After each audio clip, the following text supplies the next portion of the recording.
E aí, pessoal, tranquilo? Estamos aí seguindo para o nosso segundo videoaula já do nosso curso básico de astrobiologia. Lembrando que no primeiro vídeo a gente falou um pouco sobre como funciona essa área da ciência, né? É uma área transdisciplinar que envolve o conhecimento de outras grandes áreas, como a biologia, astronomia, geologia, bioquímica, física e assim por diante. Então, se você está pegando esse vídeo aqui e não assistiu o vídeo 1, eu sugiro que você assista para que você tenha um entendimento mais amplo desse tema. Hoje os tópicos que a gente vai tratar são esses aqui. Então, se você quiser saber sobre o que a gente vai trocar ideia hoje, dá uma pausa aí no vídeo e acompanha os tópicos para você ficar por dentro do tema. Antes de mais nada, eu queria pedir para vocês se inscreverem no canal, ativarem as notificações e, claro, se você achar que esse curso está informativo, está didático, pode ajudar outras pessoas, então passa esse vídeo adiante, compartilha com seus amigos e isso vai ajudar bastante. Inclusive é uma motivação para a gente continuar fazendo esse trabalho. Bom, a gente vai iniciar aqui falando um pouco da história da astronomia, né? A astronomia, ela é um campo do conhecimento humano tão antigo quanto a própria origem do homem, né? Então, quando o homem começou a olhar para o céu, olhar para as estrelas, a gente necessitou a priori de bastante criatividade, né? Então, por exemplo, as constelações, né, os desenhos que a gente tem do mapeamento dessas constelações foram todos a partir da criação humana, né, que envolveu muita criatividade. Olhar para o céu indicou a nós o tempo certo, por exemplo, para plantar, para colher, para mudar de um lugar para o outro, estipular as estações do ano, entre outras coisas. Então, a astronomia, por esse motivo, é uma área muito antiga do conhecimento humano, como diz aí no enunciado, tão antiga quanto a própria origem do homem. E a gente tem algumas evidências de que a astronomia realmente ela data aí de muito tempo atrás, né? Uma das evidências que a gente tem a respeito disso é a existência do Stonehenge, que hoje a gente sabe, né? As evidências indicam que é uma espécie de calendário solar, né? Do período neolítico. Então, esse monumento ele existe hoje no Reino Unido e as evidências indicam que ele foi construído, começou a ser construído há 3.000 anos antes de Cristo. Essas rochas foram trazidas para a construção ali desse calendário solar, né, que tem muita relação com o solstício.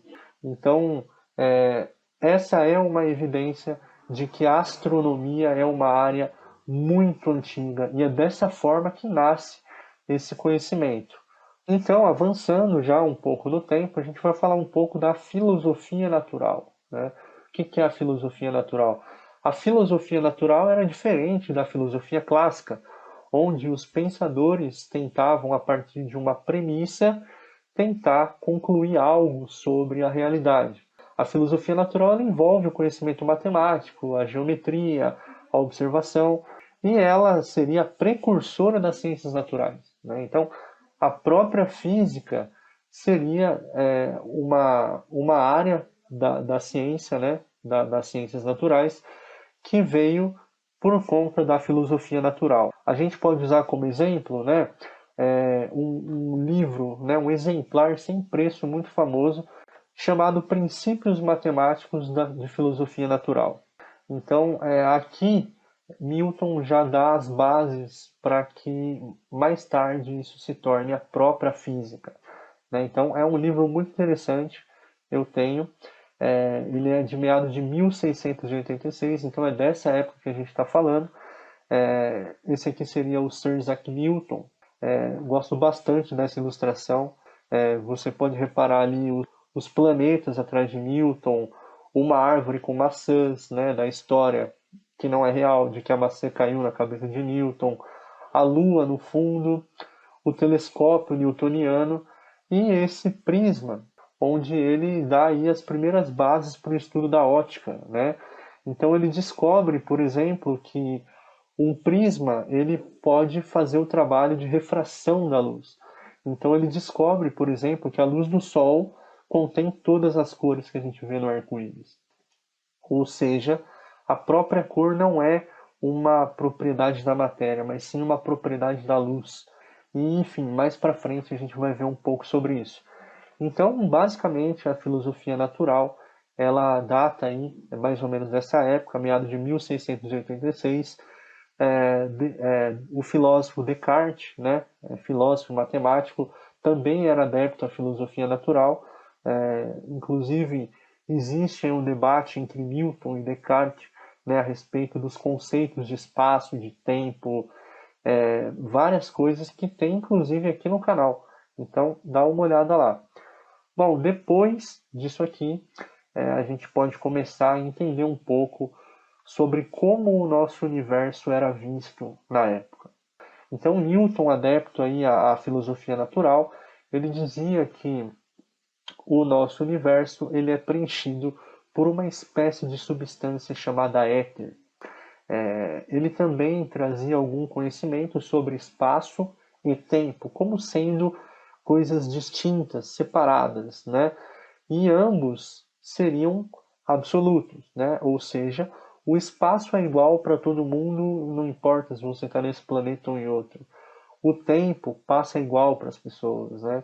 Então o meu relógio coincide com o seu, né? Então basicamente esses princípios que fazem a construção do universo de Newton, né? Do universo que era visto naquela época, um universo estacionário, ou seja, um universo finito, um universo que tem o limite, que entra até mesmo numa espécie de paradoxo, né? Porque Newton estipula a lei da gravitação universal, né?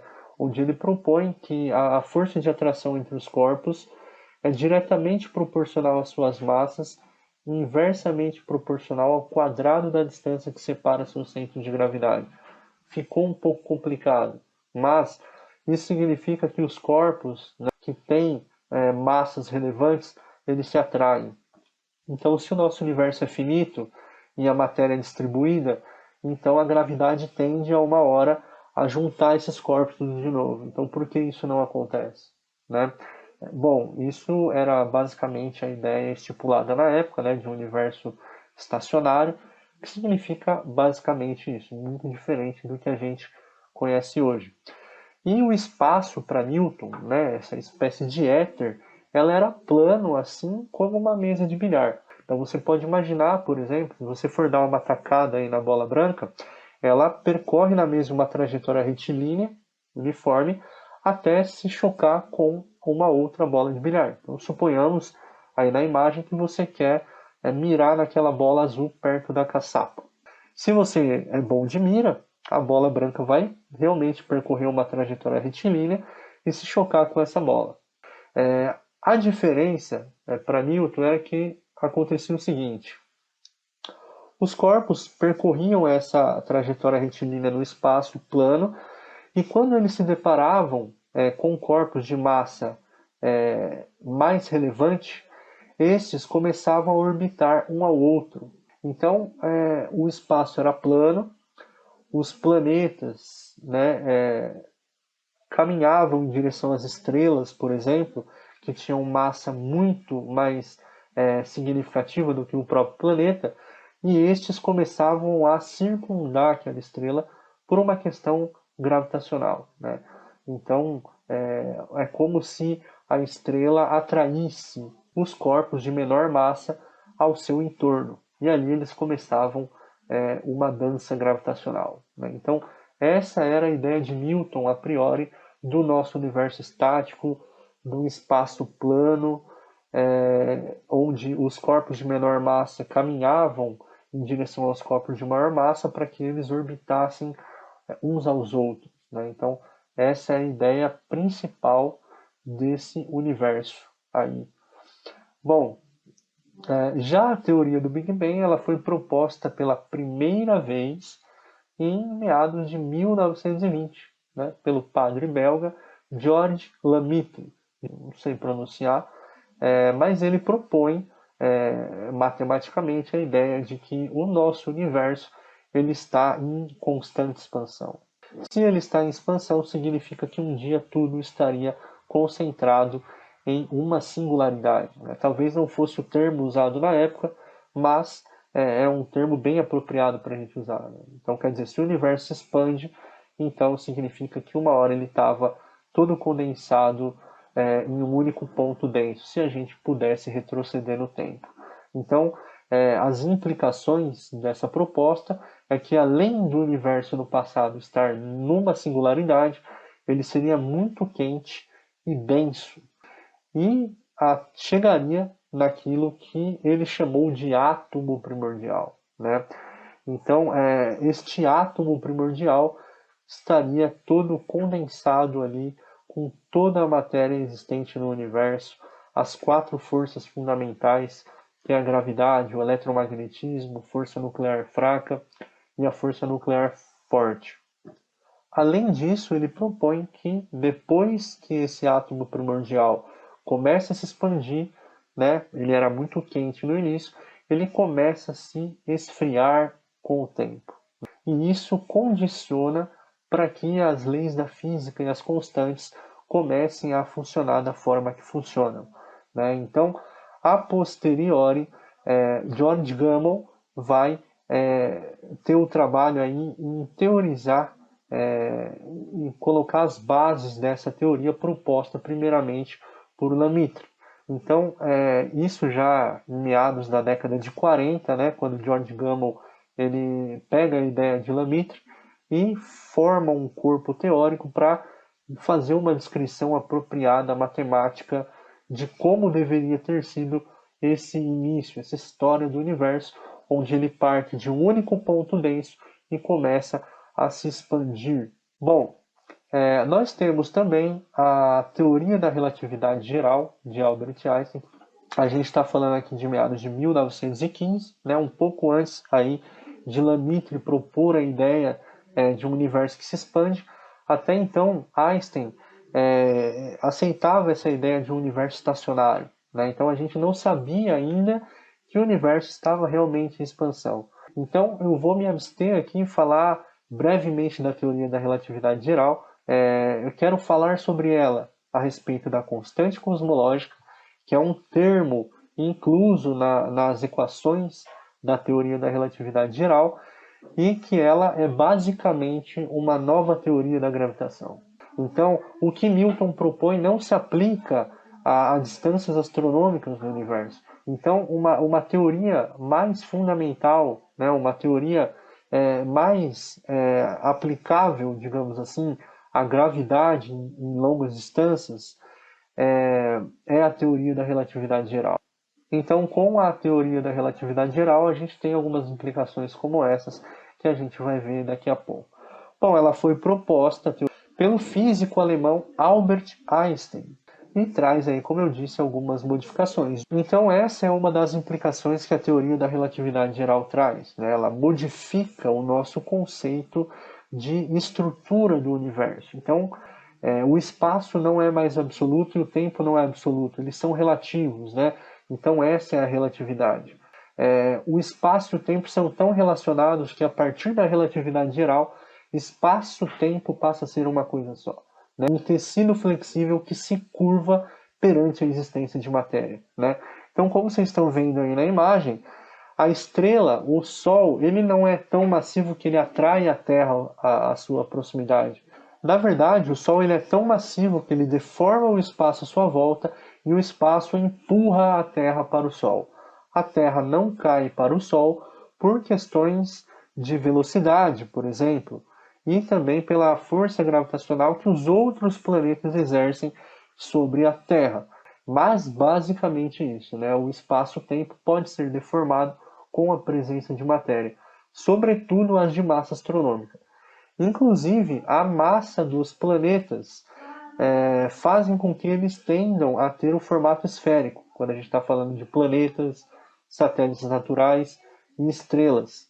Então, se você nunca se perguntou por que eles têm o formato esférico, é devido à sua massa astronômica, né? Então, o espaço molda a matéria, fazendo com que eles tendam a ter esse formato esférico, né? E, além disso, esse termo da equação da relatividade geral, chamado de constante cosmológica, indicava um universo não estático. Ele achou super estranho, ele achou que tivesse cometido o maior erro da sua vida, porque esse termo indicava que o universo estava em expansão, mas não era a ideia dominante da época. Né? A ideia dominante era de que o universo era estacionário. Né? Então essa ideia de Newton ainda prevalecia. Mas a gente vai ver que a constante cosmológica, na verdade, não estava errada. Ela fazia uma previsão bem concreta de como funciona a dinâmica do nosso universo. Bom, e aqui nós entramos naquilo que eu chamei de a grande confirmação. Então, aí em meados de 1920 a 1929, a gente consegue constatar o afastamento das galáxias. Né? A gente está falando de Edwin Hubble. Então, Edwin Hubble ele percebe que as galáxias se afastam de forma proporcional à sua distância. Ou seja, quanto mais distante elas estão, mais rápido elas se afastam. Aquelas mais próximas também se afastam, porém numa velocidade um pouco mais baixa.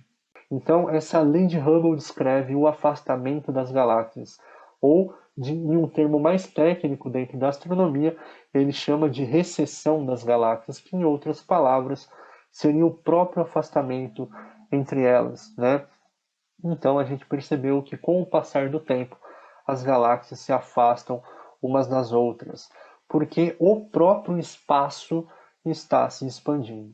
Então, isso foi um grande pilar da teoria do Big Bang, né? Onde a gente pôde falar, olha, essa é uma evidência de que o universo parte de um único ponto denso, porque se as galáxias se afastam, no passado toda a matéria estava realmente e provavelmente condensada num único ponto.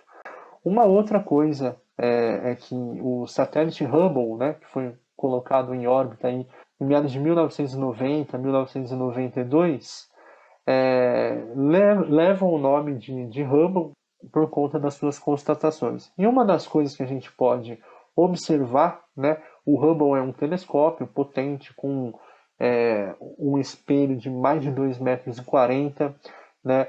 Já tivemos que fazer a manutenção desse telescópio quando ele já estava em órbita, né? Então ele demorou um pouco para começar a funcionar da forma precisa que a gente usa hoje. Com o Hubble a gente tem a possibilidade, então, por exemplo, de observar imagens como essas, onde cada ponto que você observa não é uma estrela, mas sim uma galáxia. Lembrando que as galáxias elas são um conjunto de estrelas, né, que são confinadas pela gravidade. Então, a gente sabe hoje em dia que o nosso universo tem por volta de 200 a 400 bilhões de galáxias, né? E que elas se afastam umas das outras de forma proporcional à sua distância. Bom, isso, como eu disse, corrobora com essa perspectiva de expansão do universo. Né? Então, aqui nessa imagem, se você acompanhar meu mouse, você repara que ali no início do tempo ocorre um período onde o universo passa de um pequeno ponto e aumenta muito de tamanho. Esse período é chamado de período inflacionário. E aqui nós temos as fases do universo, os primeiros corpos astronômicos até o momento atual. Claro que é uma imagem resumida, mas ilustra bem essa dinâmica do universo, desde o seu início até o que a gente constata hoje a partir de observações, certo? Bom, a gente pode falar um pouco também de uma outra evidência que indica que o nosso universo parte de um único ponto muito quente e denso no passado, que é chamado de radiação de fundo em microondas. Né? Então, a radiação cósmica de fundo em microondas seriam vestígios do universo primordial, que corrobora com a teoria do Big Bang, com a teoria da relatividade geral e com o afastamento das galáxias observado aí por Edwin Hubble. Né? Bom, aqui nós temos basicamente a história do nosso universo. Então, exatamente aqui nesse ponto ocorre aquilo que a gente chama de Big Bang. Então, antes disso nós teríamos o átomo primordial, mas Quando ocorre esse processo de expansão, nós temos aí esse período que eu citei para vocês lá atrás, onde o universo passa de um pequeno ponto para um tamanho imenso, talvez milhões de anos-luz já de distância, é chamado de período inflacionário, onde em um trilionésimo de um trilionésimo de um trilionésimo de segundo, ele passa aí desse ponto para algo muito grande.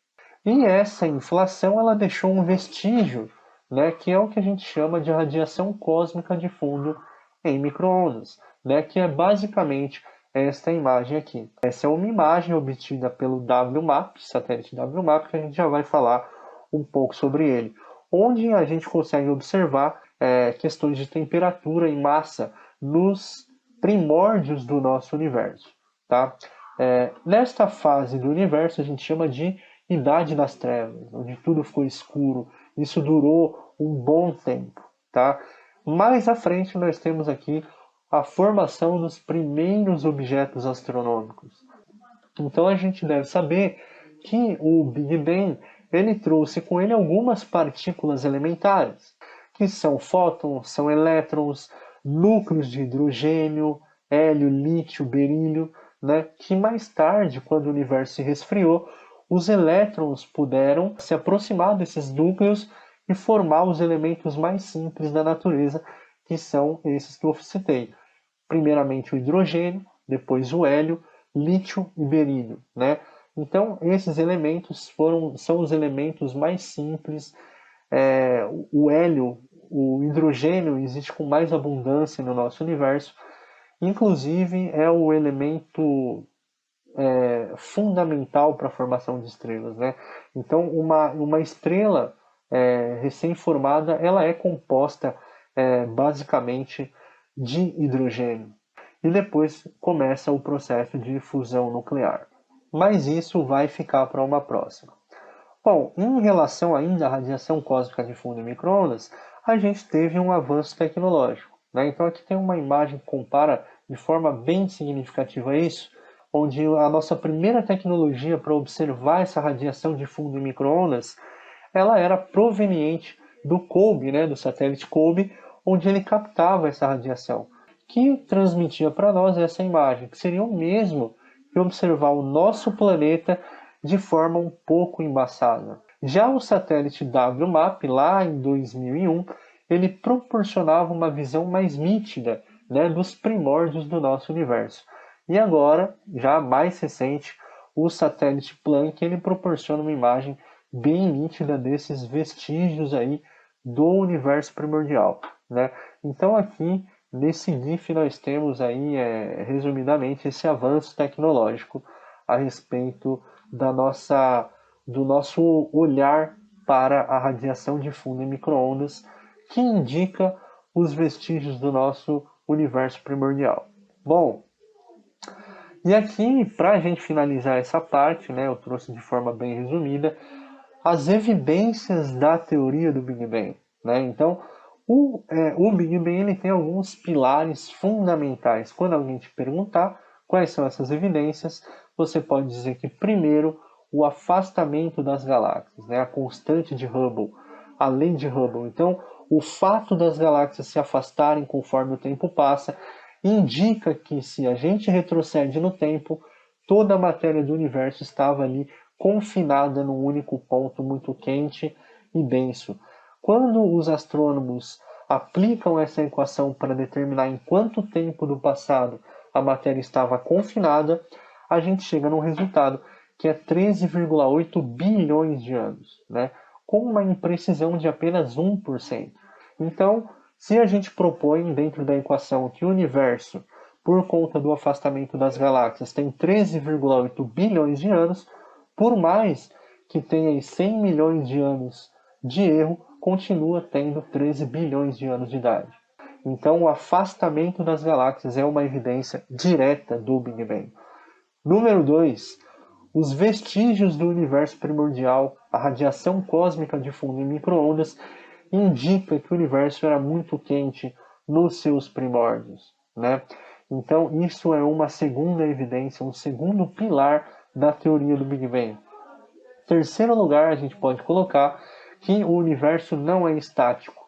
Quando a gente começou a observar isso, já na teoria da relatividade geral de Einstein, onde a constante cosmológica, que hoje a gente sabe que tem relação com a energia escura, a gente já vai ver sobre isso, ela é responsável por essa expansão do espaço, né? Então, o afastamento das galáxias tem relação direta com a constante cosmológica, com a energia escura. Então, esses são os três grandes pilares, as grandes evidências da teoria do Big Bang. Tá? No meio acadêmico, isso não é discutido mais. Isso é muito bem aceito porque é muito bem corroborado com as evidências existentes. Beleza? E a gente pode começar aqui a dizer, então, com quais olhos a gente consegue identificar o universo, né, o mundo à nossa volta.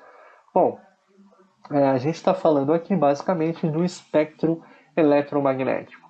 Então, a luz ela se propaga no vácuo em ondas, né, em frequências, diferentes frequências. A gente tem frequências de baixa energia até frequências de alta energia, que são o exemplo dos raios gama. Aquilo que a gente observa estaria aqui somente nessa parte do espectro, que é a radiação eletromagnética que a gente pode enxergar, né, que são as cores visíveis. Então, todos esses tipos de ondas de rádio, micro-ondas, infravermelho, ultravioleta, raio-x, são formas que a astronomia atual utiliza para observar o universo. Então, quer dizer, a gente pode olhar para o universo com olhos diferentes. Então, a nossa visão, por exemplo, não permite, né, a observação da luz ultravioleta desse espectro. Mas, através de aparelhos tecnológicos, a gente pode observar regiões do espaço através dessa captação de luz ultravioleta.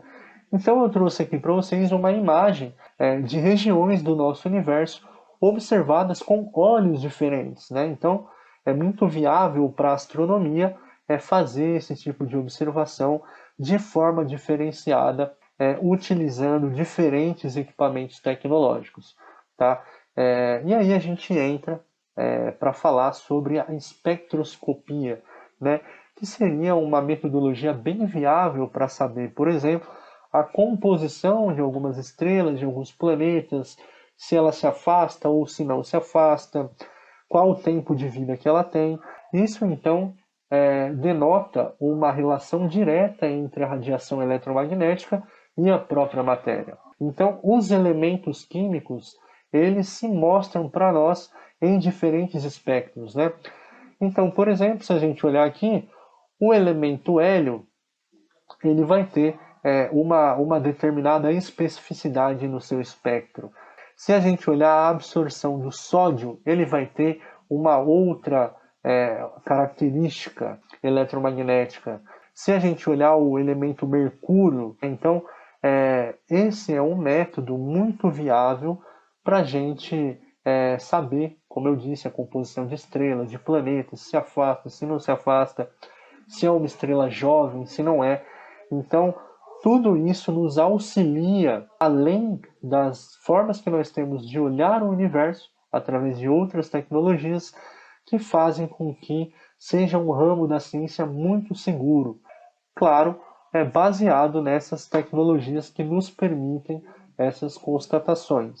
Bom, e agora a gente pode falar um pouco, sabendo de tudo isso, sobre a composição do universo.